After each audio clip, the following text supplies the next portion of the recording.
Scioto Fairgrounds. This is Rally Central.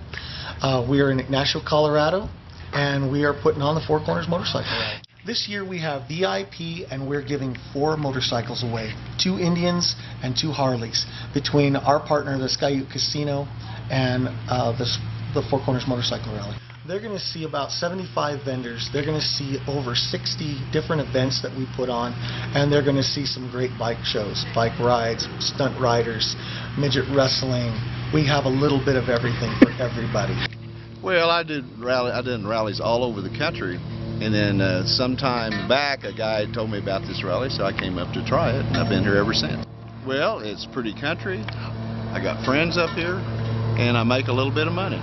Bikers are a unique group of people.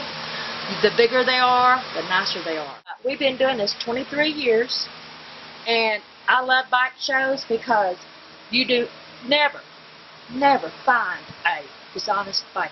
They usually bring a wallet, and they spend a lot of money all over the region, not just in Ignacio or Durango or Silverton, but all over the place. We have several hotels that are filled up in Aztec and Farmington because of the rally. So we know that it's growing, it's getting better, and we're just having a great time.